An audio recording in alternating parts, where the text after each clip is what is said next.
Shalom, shalom, shalom, pepe de Dieu, libota nkolo bana nzambe nga ebino yese matia ye lisusu. Koyeba nini ose mati kolobela biso na poko ya lelo totika ta na biso na maboko ya nzambe.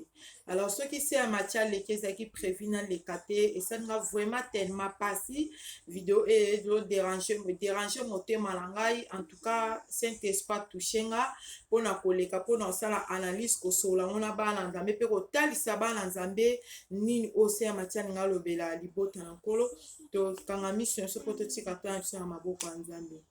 L'Éternel Dieu le Tout-Puissant merci ensemble au te kumbama na moko tazala kola kokana yo. Papa merci mpona ngonga o pesi biso sensi biso Yesu masiya nyonso na koyoba yo zala yango Yesu tika ete maloba oyo ekonseye mitema bana oyo nyonso ade babongisi ya badistraction na betion kimia na mpe ngoni eza kati ya sola na babongo te message oyo ekende partout conseiller mitema bana yo ozali Tout-Puissant ba o mpe baza yango baleka kochange Yesu masiya amen.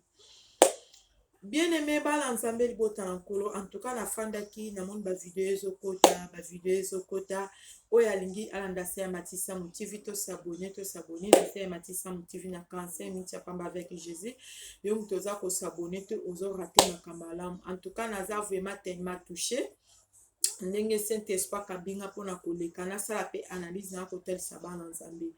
Alors c'est un matia koloba nini parce que tant c'est un matia zoloba to tanga la Bible mingi tozomona lokwa ba aventure. Bien aimé nazoyebisa bana nzambe Jésus revient bientôt parce que l'état est mauvais. Yesu azoya bien aimé parce que makolo ensemble eza na nzela tolongwa na distraction. Yo mutu ozosala batu mabe, yo mutu ozoboma batu, yo mutu ozozala na jaloux. Soki Yesu akuti yo na jaloux okokende wapi libota na nkolo. Alors lelo se ya matia ndenge sola na bana nzambe toza moko ya ba oyo tozofungola pepe de Dieu misu naza simple instrument ya pamba kotalisaka bana nzambe. Je crois pardon c'est déjà longtemps, c'est déjà passé. C'est un matia le kaka pesaka mateya moko ya Kaeli na Abeli komaki motema mabe ekotaka na kati ya Kaeli parce que so botangi na Genèse 6:4 bokotrouver mateya oyo ene ekotaka koma ngana lobaka po mutu aboma mutu ezaka jalousie soki jalousie bandi kokota kati ya mutu nde ene eyaka ekoti mutu abomi mutu wana. En tout cas vraiment esali ngai pasi komona video ezocircule ntango bato batindi nyonso ya mati tusa ata makambo oyo lifo kolobela tusa nde se ya mati aleki na ngai koleka te ben Saint-Esprit alamusi nga naleka mpona koyebisa bana nzambe. Kayeli azalaka motema mabe na Abeli. Abeli abandaka kopesa nzambe oyo ezalaki bambeka kitoko ba ano ya bien azotumbela nzambe bana agneau pardon bana meme azopesa nzambe ya kitoko. Tango azopesa Kayeli bisika azalaka motema na ye eyindaka tango eyindi ndenge etindaka ye abandaka kozala na jaloux na ndeko ne ezalaki tout de suite tabomi abandaki koliyina ye malembe ti abomi ye mpo Kayeli akoma na niveau ya koboma ndeko na ye ezalaki haine ezalaki motema mabe ekota ye kati na ye nde toyaki omona ayaki oboma Abeli. Mutu mpo aboma yo ebandaka na jalousie parce que jalousie eza satan. Tango moninga azokela yo jaloux ilfo kokeba moninga kozala distance. Alors se ya matia alobaka moninga malamu eza ka Jésus soko olingo lukolobi ami intime copie dedans lobi akobalukela yo moninga malamu eza ka Jésus Christ de Nazareth nini ezoprive yo ke moninga na oyo oza na ye azalaka na yo gentil azalaka na yo bien eloko nini ezoconvoque ok est-ce que moninga un jour akobaluka te. C'est ça le problème omoni tolobeli eloko oyo parce que esami na ndeko na biso. Pourquoi se ya mati ekoloba biloko ntango tozoloba mutu azorate se ya mati te mutu oyo azorate se ya mati pardon azorate makambo bien makambo ya kitoko parce que ndeko mwasi na acte oyo asali mwasi oyo alingi aboma aza meme ekolo na biso te aza ekolo mosusu. Bien aimé tolongwa na distraction. Jésus revient bientôt parce que tokomi na temps de la fin oyo nyonso apocalypse elobaki yango tozomona Yesu azoyebisa biso abi na apocalypse nazobeta oyo akofungola nga na kokota. Donc Jésus azobeta na kati ya motema moko na moko. Tala Kayeli ndenge aboma Abel parce que nga nalobaka jalousie eza satan. Satana tanga moni nzamba eko créer mutu na lolenge na ye akotaka jalousie. Parce que nzambo biso tobondelaka alobi naza le dieu de jaloux te. Aza nzambe ya bato bazaka na jalousie te. Nzambe na biso pardon aza jaloux te. Parce que jalousie ya nzambe na biso to jaloux na ye ezaka ke soki yo komi kosangisa ye na mutu, okomi kolinga mutu koleka ye, okomi kotia mutu likolo, okomi komona mutu wana komo ndire nzambe, yango nzambe akomaka jaloux. Alingi ye totie na premier pas. Tala Kayen ndenga bomaka Abel. Na teya kama teya o ça fait 8 mois 6 mois. Si na bosanite. Na teya mateya oyo. Koma en ekota na kati ya mutu. Ngana lobaka ko boma to koyoka jaloux ebanda lelo te banda depuis na temps o ya Kaina. Ebanda depuis na temps na nde tomona jaloux ekota a partir ya Kayen nda bomaka Abel. Jaloux ebandi lelo te. Ebandi depuis kala. Parce que mutu eza na Bible, mutu abandango na temps wana ezaka Kayen. Ayokela ndeko na ye en. Parmi mutu oyo bokutani na ye bosali relation boza famille te. Kwa yokela o jaloux. Eloko moko te kozanga na vie na ye. Alors ti tomonaki Kayen eke oboma Abel. Abomaki Abel pourquoi? Ezaki en. Abandeki komona Abel abandeki kosala makambo kitoko ezosepesa motema na Nzambe. Po jalousie kota na muninga na yo makambo bien o Nzambe azosalela yo. Eza baninga mususu omona aza en couple. Azo remarqué oyo yo bozana na mbali na ye na mbali na pardon ye aza na mote. Ngana lobaka bolingo eza dialogue. Tangu bozo solola mingi yango nde kotisaka timia na libala. Bolingo soki bozo solola te bokobanda ko se compliqué. Tangu muninga na couple na zo koka ko gérer mobali na yete. Azo muna lolenge ni mobali no azo linga lolenge ni yo bozaleli akoka jalousie. Akoka zua. Parce que zaka te muto abalata koyoka jalousie. Na ba mariage apela mobali mayo ki jalousie. Tala Kayen nenga bomaka Abel. Et bande depuis na temps. Mutu tout oya bomaka batu aza Kayen. Alors makila ba Nzambe gangaka pourquoi na bolam oyo zo sera ensemble. Tango za innocent. Alors c'est Mati akolinga lakisa mwa mke na asi biso nyonso tolandi video oyo nga pe na landi yango le batinde ninga na bitena meka mwa mke kosala analyse. Nako lakisa mwa mke mwa bestre après nako tiango sima to landa bestre ya mwana mwasi oyo nako pusa ngo. Excusez-moi. Mwana mwasi oyo asali video azoloba bien. Nasi moyena pesa explication exacte. Il vient d'échapper à la mort. Il vient d'échapper à la mort. Et je remercie le bon Dieu. Et voilà, j'ai une copine qui s'appelle Grâce Gabi.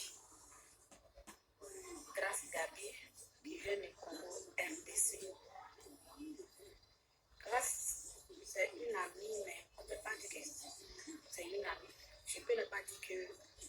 Je ne sais pas comment je vais dire ça, parce que ce n'est pas une amie comme ça. Mais je peux dire aussi que c'est une amie, parce qu'on s'est connus à travers nos enfants. Nos enfants fréquentent dans la même école. Dans la même école. Nos enfants fréquentent dans la même école. Et sa fille et ma fille, elles sont comme ça. Bon. Nako tiango soki na silisi. Voilà. Moi, je n'étais pas là. Mwana mwasi alobi bien. Alobi azaki na copine na ye bazalaki copine eza na mwana mwasi moko kombo na ye Grâce. Ngana otoyebi ete. Moyena tiango eza mwa mulaye eza te parce qu'il faut na kata. Abi camarade ne wana awutaki na mboka na biso na pays na biso. Iya aza na bana mibale, misatu pardon, mwa mwasi aza na bana mibale, bana bango baza école moko. Mwa mwasi aza mutabikolo. Bazaka na camarade yana zaki Kaina. Na kati ya motema na ye ayina mwana mwasi oyo. Tala biso toke tina mboka bapaya na yebite so makambo oyo esami na mboka ni po aza dikolo. Toke koyina mutu oyo toza na ye ni ndeko pardon oyo aza ekolo mosusu oyo mpe ekolo mosusu tosangani mpo tokóma famille. Tala niveau motema mabe. Bien aimé, ntango toloba tobondela mi totanga Bible mingi eza très important. Motema mabe ekota na mutu koma. Omona oza na wana eloko te. Okozala pe propre, mais ememeli yo pe haine pa bato. Koyinana pe. Propreté na yo moko bato bayini yo. Nga mwana biso abetela nga lobi ya mati. Fille moko na Kinshasa baboma ye babwakele mbasu. Pourquoi? Vitamine ya ye moko C4 ya ye moko asombi ya ne munene. Choko ya ye moko asombi produit na ye apakola tela. Me baninga na ye bayokeli ye jalousie. Pona nini? Ateli aye munene babi aza komi mona babwakele maladi babomi ye. Mais jalousie eza satana. Tala comment jalousie kota akacha mutu. Pourquoi? Pourquoi? Baye banite basala ba camarade. Bazwaka bana ensemble. Muninga mwasi azaki deja kaina zo yina mwana mwasi na kati ya motema. Si ndenga mwana kabango bazalaka mwana mwasi ayebaka te. Ake kozwa numero mobile ya mwana mwasi bien aimé bana nzambe tolonga na distraction. Sœur Matia lobaka. Numéro téléphone na yo tala ke sika kotika yango. Tala ke sika ni okotika téléphone na yo. Tala ka esika ni oyo koki kotika téléphone. C'est Matia cha vidéo on a suka mtunya solanda. To tala ke sika ni ona kotika téléphone. Muninga nyoso aza muninga te. Sikonge saninga soni parce que aza ndeko nanga vidéo o esikile monde entier. Moi so aza mutadikolo. Mais ndeko na biso ake kosala jalousie tina mutadikolo. Mutu po boba mutu se Matia zo bandela ezaka jalousie. So moni muninga bomi muninga bwakele malade. Ezate ke abwakeli ye msupo ndeko wana mbala moko ete abande ko yokele jaloux na kati ya motema depuis kala. Siko mwana mwasi alobi boye. Mwana mwasi wana azwa numero mobile na ye. Aye kotindela mobile na ye message.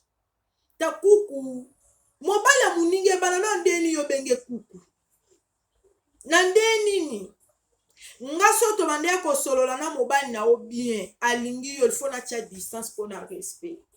Pona ko garder pe dignité na nga na lingite to zalande to zaki na mobile na il faut na tia mwa limite moko pona respect. Siko mobile muninga so komele message kuku ne tension nini. Azwaki numéro wana wapi. Bien aimé tolonga na distraction. Muninga mwasi esilite. Ake kokota tina Facebook. Yaya na peso conseil. So tia photo mbeno na Facebook longola. Nga na peso conseil longola. Longola photo mbali nao. Ake ko yiba photo wana. Ya mobile na mwana mwasi o. Altali soki na Facebook. Azwi photo na bango mibale. Ake ko luka batu oyo basala batu mabe baboma muninga. Ndeko mwasi. Tia Yesu azoya. Tozo sosola na maladi oyo te. Tozo sosola te. Tango tokoki kotia mabolongo na se. Tolela nzamba sala. Est-ce que jour ni toko témoigner maladi oyo toka pe témoignage moko. Tala nzambe ndazo pesa ba message azola kisa. Ya minene zo indela biso ya ba vaccin. Tokoki ko bondela te. Toyebisa nzamba kiti sangolu. Tokomi na tango suka. Sukeleke bandeli. Ta o ezande mutu na mutami lengele. Alukelo nyanzambi. Soko zaki na li problème na muninga. Linga o se lâcher na problème wana. Lingo senga pardon. Lingo zala bien. Parce que Bible yepsa biso to luka kimia na mutu nyonso. Ya tala nde tibiloko oyo. Muninga mwasi. Ake ndeko na biso. Aze kongo te yoka nso eme pona prononcer aze kolo na ngai. Akei tipa heureusement to ebite mwana mwasi oyo. Lolenge ni ya sambelaka. Parce que ba genou na ye c'est une explication ya mutu atindela ke ba voice. Ndenge venger contre fille wana. Abengi si eba kende na restaurant. Muninga mwasi heureusement kenda kite. A piéger ki a poisonné. Soki lelo mwa mwasi akufi. Est-ce que ndeko na biso tika libanga? lelo soki ya kufi akokende wapi okoki kose repentir combien oyo pesi famille na opasi douleur nini otiki na famille ya tochange totikaki motema mabe yesu azoya nzambe ayebisi biso tolongwa na distraction leta ye mauvais tala maladi oyo elati bato loko elamba elingi kolongwa te yeya tobondela nzambe asala grâce mais koma bato balingi kotika motema mabe te nazoloba kayina edebanda depuis kala ndeko mwasi azolanda se ya mati tozwa mayele na oyo ekomi mutu ayebi yo ta koboma yo te ntango mwana mwasi oyo alobi bien aporte plainte mwana mwasi wana alobi nini alobi etindaki ya sala bongo eza jalousie ya tuni ye est-ce que tu as un problème avec moi ayebisi alobi non nazalaka na problème na yo te mais pourquoi okoki kosala moninga mwasi mpasi boye obimisama ya misu na ye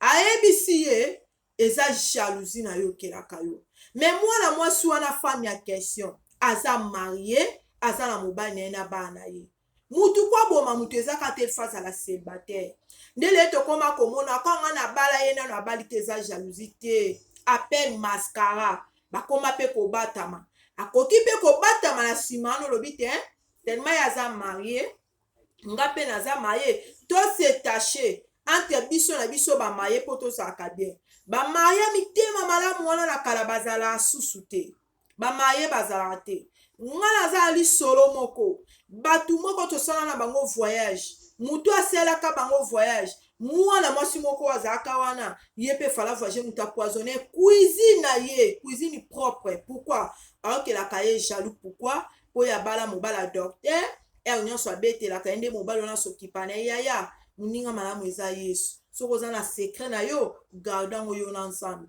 soki ozokoka te ozaka blablabla yebisa nzambe apeso motema ya kobomba saint esprit akota kati no alongolo bilobela yeba kogarde sekret na kati ya motema yeba kobomba oyo eza ya couple na yo ata mobali no asombela o lipapa ya bomba koloba te soki mobali no aza gentil na yo bomba koloba te mokilisi ebeba bagentil bakufa na monde ya lelo bato mitema malamu bazalaka susu te ye lifo kozwa mayele ndeko na ngai tala ndeko mwasi toyebi te alors makila abel ekangaki pourquoi mpona bolamu oyo abel abandeki kosala nzambe mpe nzambe ayebisaki kaina alobi mabele fungwami mpe yamba abel mpe makila ya abel egrangi pourquoi na bolamu abel abandeki kosala tala passage oyo nde ebimisaka bachar de poule bana nzambe tolemba te kosala bolamu nga nayebi bato ya bikolo parceke nafanda na bango bazala basacrifice ebele basalaka nde bomona bango wana bazala basacrifice ebele balingi trop kosala ya bolamu ya bien peut-être mwa mwasi wana nini ebikisi ye eza motema ne ya malamu mosusu gentillesse kaka bolamu oyo alakisaki mpa ndeko na biso wana nzambe aimpargne parce que prière ya bainnocente obimaka toujours vainqueur mwa mwasi oyo lelo abimi vainqueur mpo akendaki mutu wana oyo ndeko na biso akendaki alobi bien pardon nasali tu nasali bafetiche nyonso mais akoki koarrive koboma mwana mwasi oyo te bien aimé nayebisa bana nzambe soki nzambe apesi nzela te diable akolia yo te mpo diable apesa apasi asala wa mabe fo nzambe apesa espace so nzambe aboyi bakoluka butu mpe moi soki nzambe apermetre te bana nzambe bakoka ozwa yo te alors so bazwi yo seke nzambe apermetre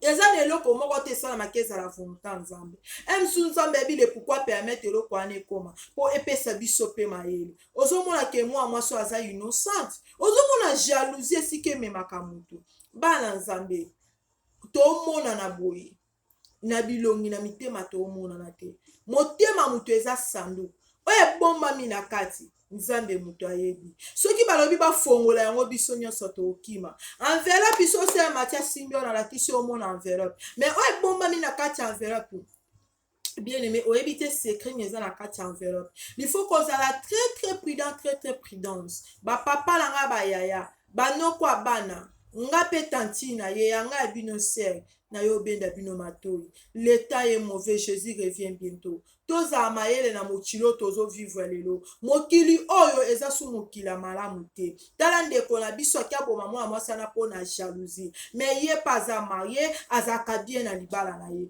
Nini ekotaki ndeko na biso akoma na niveau wana.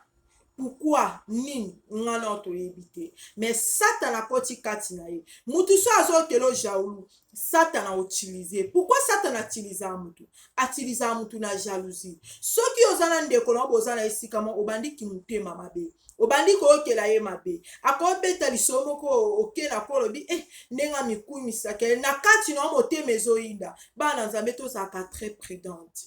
Tozaka très prudente parce que l'état est mauvais yaya. Yeba muninga ni yokozana na ye. Soko moni ozala muningo moni ezosimba te yaya. Zwa cha distance. Ko forcer te ngaloba tout eza naturel. Eza makamsu soko zo forcer memo na liwa. Alors mon kolinga tozana muninga obeta li solomo pa mono oza bien o amono oza bwete. Il faut koza mayele. Muninga malamu eza ka Jésus. Tala mwana mwasi oyo mutu alinga boma ye famille na ye te. Ndeko te bakutani kaka basangani basali relation bakomi famille. Mais abandi koluka ye. Alobi nazala posa bela liboma te. Naza pe na posa sala bote mais nazane na posa oboma ye. Koko matina niveau wana. Pourquoi biso batu tolongola mitema mawa? Pourquoi tolongola mitema mabe? Tala Satan so akoti kati ya mutu. Bien aimé toi na de conscience. Conscience nzambe eza ya Satan. Mais tango zo bondela mingi. Okomona nzamba kolongola conscience ya mabe wana. Okotika na conscience ya bolamu o ya nzambe. Yango to senga ka Saint-Esprit atambola na biso. Alongola biso jalousie. Alongola biso motema ya mabe. Nzambe na lingi nazala motema malamu kati na ngai. Tosengaka prière wana. Lelo sonde ko mwasi akendaki mwa mwasi wana taningaka tubela plus tard famille ya mwasi elingo zala pardon. Alors yaya tozala excuse prudence na mokili. Tozala mayele. Tozokutana tomona na bilongi mitema toyebana te. Alors tokutana tosala ba relation. Il faut ko senga ke ta dame. Ta on a se macholo ba tout le temps. Yebe ta dame mobalo zana ye. Senga ta dame ya camarade. So moni camarade wana nzamba zo eza makamsu nzambe mutu apermeta ozomona eta dame ya camarade wana ezokende bete bien aimé kata relation eza tozapela ki camarade okomona boza entre bino bale ba camarade mais ozoremake kake oza timia te soko omoni deja camarade yene balangage moko ya mabe musu ezaka pe basini nzamba azolinga te boke musika mususu boke musika mabe kokota tellement tozaka bato tokompana na biso tobi te tosetache kaka tosetache ngande naza boye na banga makambo so namoni camarade nazene une fois sali eloko moko boye nakomi prudente nakoma banga na oloba te po mabe kota te namoni totika na mbote eza bien parce que tellement na comprendre yebele na monde oyo tozali Bible lobi to mibatela ye pa batela biso so mibateli te olobaki nzambe pourquoi osaninga beza faute ya nzambe te alobi biso moko pe to mibatela na part na biso pe tozala prudente koyeba muninga malamu oyo nini oza na ye il faut ko chercher muninga malamu oyo azanga aloba muninga malamu eza ka Jésus oyo aza oyo nga nabengaka ye aza meilleur ami na nga na tango apasi na bisengo ozala kokanisa te lelo so oza na pasi kamadi aloba te nalata pasi ne olatango te lelo ko ozala ozosouffrir musu souffrance wana yo mutu oyokango eza camarade te okozala oza na problème mosongolo pakala musu ozobaki camarade azwilanga solution mutu azwilo solution eza ka Jésus totiaka eliki ya nzambe lelo nzambe aepargne mwana mwasi oyo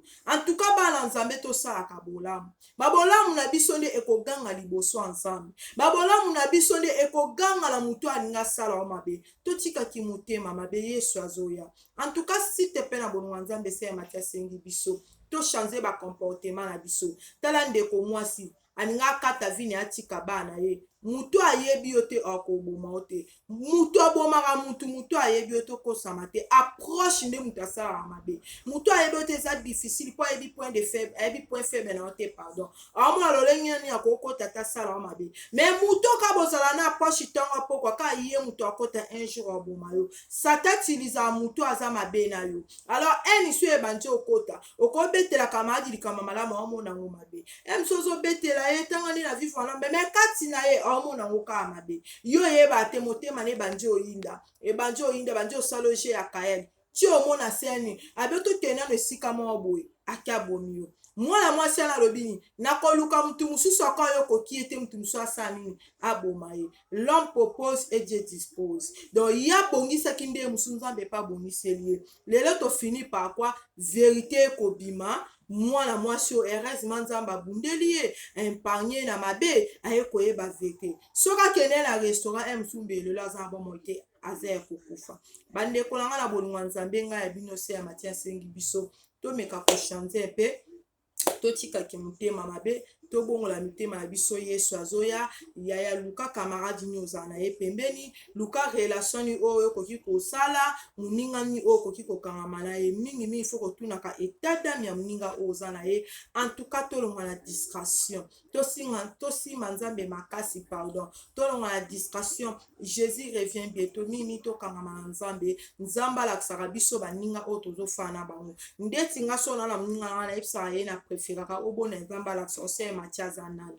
parce que ce que je nzamba la sorte oyeba pete se Mathias Zanani tango obondela nzamba la so qu'est-ce que c'est amati état d'âme ya se amati nde kochinga so za na confiance à se amati parce que toza batu bien aimé tolonga distraction tala moi si makamba kute nango muninga mwasi aleli même moi aussi ça me fait mal na monia leli a petit témoignage oya lobi eze kolonanga en tout cas déranger motema nanga bien aimé mutamta azwa part na ye toza mayele donc tolobi te ke baninga nyonso baza mabe mais tozala vraiment prudente tosimba mabondeli makasi tokontinue kosala bolamu tokontinue kodemene na présence ya nzambe nzambe akoempargne oyo na mabe ndenge aempargne mwana mwasi oyo en tout cas kozala vraiment mayele soki oza na secret no ilfo kobomba quelque soit oza maye oza célibataire soki omoni eza likambo moko oyo eza bien mpona yo opréféré obomba en tout cas ndeko na peso conseil obomba nde tozokutana kaka na bamboka oyo na bamboka libanda tokutani toyebani baidentité te en tout cas eza vraiment pasi il faut tozala vraiment mayele tozala vraiment prudente